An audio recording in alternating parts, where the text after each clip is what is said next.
Is still on. Use the opportunity to register to vote. On the news this afternoon, Presidency grants pardon to Ogoni. I'm Ifechukwu Muonyili with the news. Now let's begin by telling you that President Bola Tinubu has pardoned the Ogoni Nine nearly 3 decades after their execution. The Ogoni Nine pardon posthumously includes environmental activist Ken Saro-Wiwa, Saturday Dobe, Nodu Eawo, Daniel Woko, and Paul Levera. Others are Felix Noate, Baribo Bera, Barinem Kiobel, and John Wine. They were executed in 1995 under the military regime of General Sani Abacha after a controversial trial. Their death sparked international outrage and remains one of Nigeria's darkest human rights episodes. Here is Kaduna Governor Sani Uba explaining at the State House, Abuja. The only people that certainly were given this posthumous pardon are the Ogoni 9, which of course you know there are no more, as well as the Ogoni 4 victims recommended for posthumous national honor. But there's Ogoni 9 are among the list of the 175 recommended and approved for this prerogative of mercy. Alongside the pardon for the Ogoni 9, President Tinubu also announced posthumous national honors for the Ogoni 4, Chief Albert Bade, Chief Edward Kobani, Chief Samuel Orage, and Theophilus Orage. The decision was part of a wider presidential prerogative of mercy exercise, which saw 175 beneficiaries, including posthumous pardons for nationalist Herbert Macaulay and former Minister of the Federal Capital Territory, Major General Maman Vatsa, who was executed in 1986 on a treason charge. Again, Governor Oba explains. After the deliberation, the Council approved unanimously for the different categories of the prerogative of mercy. The total is about 175. Of the total, email recommended for presidential clemency were about 82. Those recommended for reduced sentence for their terms of imprisonment are 65. Those as recommended for reduced sentences from death to life imprisonment are about 7 in number. The president also pardoned 4 former convicts, including former lawmaker Farouk Lawan. According to the presidency, to the council showed that 175 inmates and ex-convicts met the criteria for clemency, which included old age, ill health, long service, good conduct, and evidence of rehabilitation. The pardon for the Ogoni 9 is particularly symbolic, coming 30 years after their death, as gesture that acknowledges past wrongs and aims to foster national unity. This move is widely seen as a major step toward national healing and reconciliation. Still talking Ogo, environmental rights activist Dr. Fineface Dunamene is calling for the creation of host community development trust funds before oil exploration resumes in Ogoni land. Now, he made this known in a chat with correspondent Suebi Uruware. And I know that sections of the PIA that relates to oil issues in Ogoni land is the setting up of the, host community development trust. And that host community development trust, the PIA provides 3% of profit from the oil companies to be paid into that fund. So I think as part of the process of the negotiation ongoing with the Ogoni people for the possible oil resumption, they should set up the host community development trust in the various areas, oil host communities in Ogoni land. And then sections of the PIA are invoked. Dr. Dunamene says the trust funds as provided in the Petroleum Industry Act will ensure host communities benefit directly from oil operations and help prevent renewed conflict. Now, he also wants Nostra to step up oversight and hold oil companies accountable when they fail to comply with compensation and remediation provisions in the law. It is their responsibility to hold the oil companies responsible whenever there is a spill resulting from equipment failure after they have carried out the joint investigation visit JIV and the report is available. So I think the regulators should work with communities and ensure that the multinational oil companies or indigenous companies operating in Niger Delta are held accountable. Like the regulators should always work and ensure that the indigenous companies or multinational oil companies that have contributed to any environmental infractions are held accountable. In a related story, stakeholders from Korokoro community in Thai local government area have rejected a reported meeting calling on the Thai people to take a separate stand on oil resumption in Ogoni land. Speaking with our correspondent Emeko Toka, chairman of the Korokoro Progressive Forum, Hyacinth Dike, said the community fully supports the position of the Ogoni Dialogue Committee led by Professor Don Baridum and Archbishop Ignatius Kate. We were surprised to hear about a meeting purported to have been held in the palace of His Royal Majesty King Samuel Elune, asking the Thai people to go solo on the issue of oil resumption in Ogoni land. As Korokoro people, the largest oil-bearing community in Thai Kingdom, we totally and completely disassociate ourselves from that meeting and all it represents. We align ourselves with the position taken by the entire Ogonis. People are represented by the Dialogue Committee led by Professor Don Baridam and Archbishop Ignatius Kate. Dike also warned that the people will resist any attempt by anyone, no matter how highly placed, to impose personal interests on Korokoro without proper consultation with the host communities. Now, let's talk politics. The Independent National Electoral Commission now has a new national chairman, Professor Joash Ojo Amobiton, a senior advocate of Nigeria. The National Council of State approved his nomination on Thursday after President Bola Tinubu presented him to fill the vacant position left by Professor Mahmoud Yakubu. In line with the Constitution, the President will now forward Professor Amobiton's name to the Senate for screening. Professor Amobiton hails from Kogi State and currently serves as Deputy Vice-Chancellor at the University of Jos. Also, he is the Pro-Chancellor and Chairman of the Governing Council of Joseph Ayo Babalola University in Osho State. Still talking politics, the 2023 Labour Party presidential candidate Peter Obi is calling on INEC and relevant authorities to verify and authenticate the certificates of all political candidates ahead of the 2027 elections. He says Nigeria's democracy depends on truth and transparency in leadership selection and urges INEC to start the verification process immediately. Obi also commended the resignation of Minister Uche Nnaji over certificate discrepancies, describing it as a decent and honorable step. He insists the thorough certificate checks will help uphold the integrity of the electoral process and rebuild public trust. Now, let's come back here in Port Harcourt, where concerns are growing over flash floods in parts of the city. Residents of Woji and Avo Road in GRA Phase 3 are calling on the state government to clear major canals to prevent flood water from entering their homes during heavy rain. They spoke to our correspondent, Nnamdi Nwala. For once there is a rainfall in Port Harcourt, you can't pass here. This GRA is not a kind of business area. If government can help, I'm channeling these things into this canal as at Amici Drive. It would be nice. They need to raise the gutter. I believe the gutter is not deep enough. Raise the road. The road is very down. They will not see anywhere to put legs. Some people scared of maybe to enter gutter. Flood is too much. When we come like this, water flood will full everywhere. So people will not stay here. Just find where and go inside and stay till the rain finish. And the flood, the water will go inside before we start coming out and sell again. Some people house water they enter plenty. The gutter where they here no too they deep. If government come do the gutter where the water will go inside. Meanwhile, in Diobu, residents are worried about the non-functional street light in part of the area. They say the darkness around some waterfront street is encouraging cult activities and petty crime.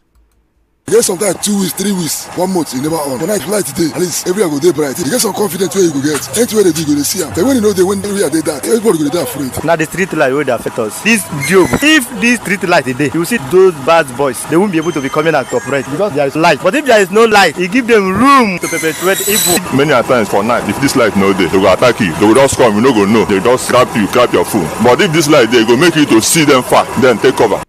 Now, some drivers at Choba Park who ply the Choba Abonema route are lamenting the poor state of a section of the Degema axis of the road. They say the bad spot has caused frequent accident, vehicle damage and long delays and want the state government to step in urgently.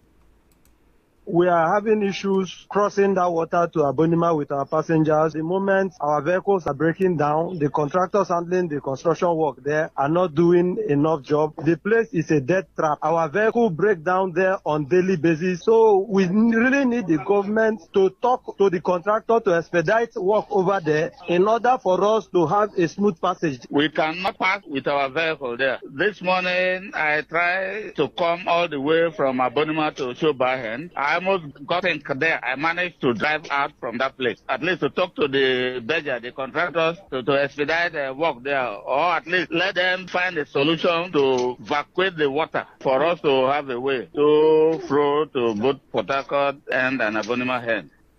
An official of the Road Transport Workers, IB Bob Manuel, says the Degema axis is fast turning into a death trap and wants Governor Siminalayi Fubara to personally visit the area. It's very shameful that you will see Nigerian correctional officials using rubber to bail water out of their house. Not to talk of the vehicle that are applying that route. The relevant authority did not take any action. We will be forced to drop passengers at that Degema because we cannot apply that route. As soon as you cross that water, you go back and spend lots of money in repairing your vehicle. So we are calling on the governor that went and inspect the road. He should call on the contractors to go and do remediation work on that so that the commuters can easily apply that road. We're not done with road issues. This time, let's inform you that a civil engineering consultant, Dr. Isa Eyebeni, says rigid pavement, commonly known as concrete, is better for roads with heavy traffic. Speaking with our correspondent, Mekotaka, he explains that it's often tricky to apply rigid pavement on roads originally built with asphalt. Dr. Eyebeni advised that reinforced pavement should be used during rehabilitation works to ensure durability. If it is heavy traffic, even a rigid pavement is better off. We know it's quite expensive compared to the flexible pavement, which is this normal using asphalt. But now, where the challenge comes is the bond. If already you have used the flexible pavement on the road, now you are coming with a rigid pavement. Because what we are talking about now is rehabilitation. The interface between the already existing flexible pavement and the rigid pavement, that is where the failure can start coming from. But using that concrete we are talking, which is the rigid pavement, is quite okay. Still to come, FCT minister gives warning after street light failure during President Tinubu's return to the city. We have details coming up shortly. Stay with us. This year, the University of Port Harcourt Teaching Hospital is celebrating 45 glorious years of excellence, and you're invited.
And as the world celebrates, let's remind you that when it comes to mental health, it's not just about madness. This reminder is coming from a mental health expert and senior registrar at the Department of Neuropsychiatry at UPTH, Dr. Iberedem David. Speaking to correspondent Martha Okere, Dr. David says that many people still link mental health issues to spiritual problems, but stress that those affected should be given the chance to get proper help. Recognition of the fact that there is a deviation from the usual behavior of an individual should be a pointer that there could be something going on. From there, many people, the second thing they will do is to go to churches, deliverance houses and all that. In as much as we do not discourage prayers, go and see a psychiatrist. At least get evaluation. Many people are afraid of being labeled as mad people. But the truth is, we treat a variety of mental health problems that are not necessarily seen as madness. Sometimes we may not even need drugs. She noted that while awareness has improved in the state, stigma remains a major challenge. Dr. David also warned that economic hardship and social pressures can affect mental health, urging people to seek help when they notice changes in their emotional or psychological state. The theme for this year's World Mental Health Day is Mental Health in Humanitarian Emergencies. To national stories now. The House of Representatives has launched a probe into the National Examination Council over allegations of extra budgetary spending without legislative approval. The decision followed a motion by Rep. Amobi Oga, who said the probe is in line with. He noted that NECO, which generates revenue for the Federation, must be accountable to Nigerians. Deputy Speaker Benjamin Kalu directed the Committee on Basic Education Examination Bodies to investigate the matter and report back in 3 weeks. FCT Minister Nyesom Wike has warned against attempts to sabotage a Light Up Abuja project after street lights along Airport Road failed during President Tinubu's return to the city. He says the contractor has been summoned to fix the problems, stressing that no distraction will stop the project. Wike made this known while flagging off the construction of a new collector road in Katabe district as part of a wider infrastructure push. He adds that the project will ease traffic, boost property value, and support Abuja's 50th anniversary plans.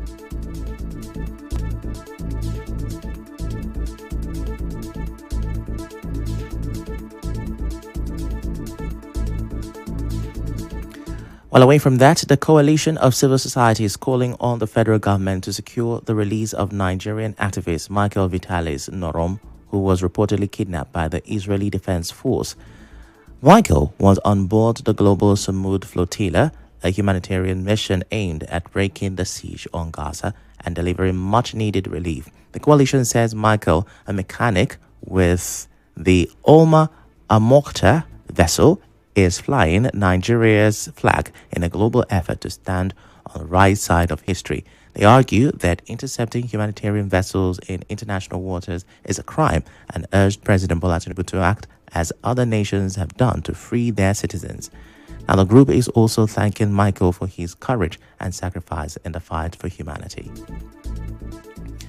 We'll move to business now. The Poultry Association of Nigeria says the poultry industry contributes more than 25% of the country's agricultural GDP and provides jobs for over 25 million Nigerians. The association made the disclosure during this year's World Egg Day celebration themed Mighty Egg, packed with natural nutrition.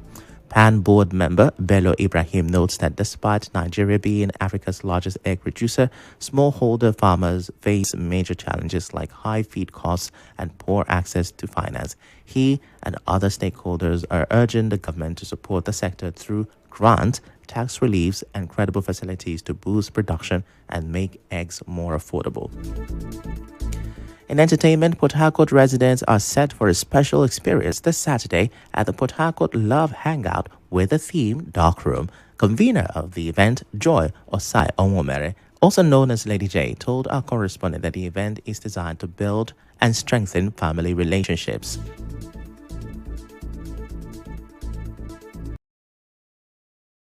For families that are going through serious issues, family-related matters, marriage-related issues, toxic relationships, and of course, seeing how we can be able to build family together and bring them together. We all know what is happening today in Nigeria, where you hear a man just woke up one day and before you know, a woman decides to beat the man with hot water, or maybe the man is beating a woman with hot water.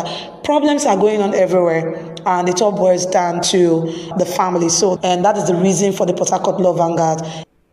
The on-air personality on our sister station Wazobia FM says the hangout will feature inspiring speakers and plenty of side attractions to keep guests engaged.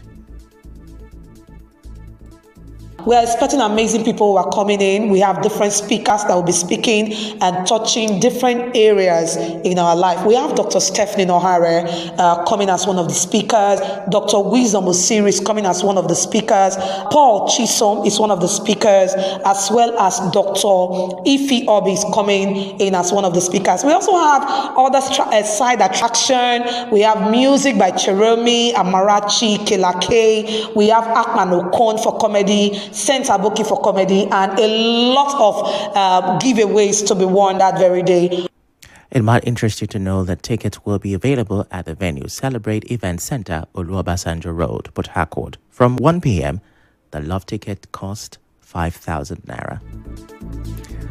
We're going another break, but when we return, we have the latest on Nigeria's Super Eagles. Stay with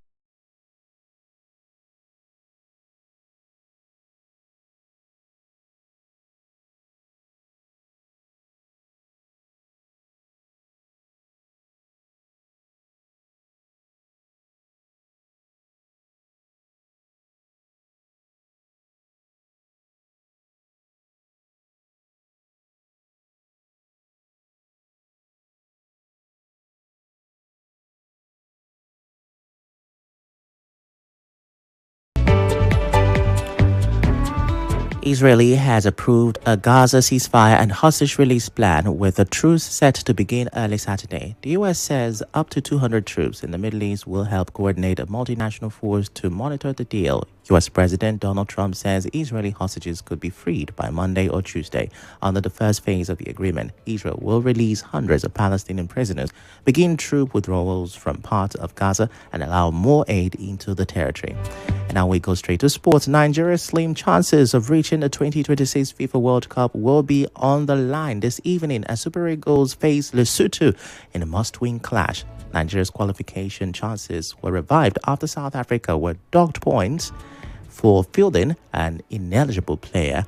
The Super Eagles now near Group C leader and South Africa by 3 points with 2 matches left. Nigeria needs a win in today's clash, while they also hope South Africa drop points in their remaining games. The Sports Gang will be on air from 4:45 p.m. this evening to bring you all the commentaries and analysis, as our major news bulletin will come your way by 7 p.m. after the game. That's the news, but here are the headlines once again. We told you that the presidency has granted pardons to the Ogoni 9 national leaders, including Herbert Macaulay and many others.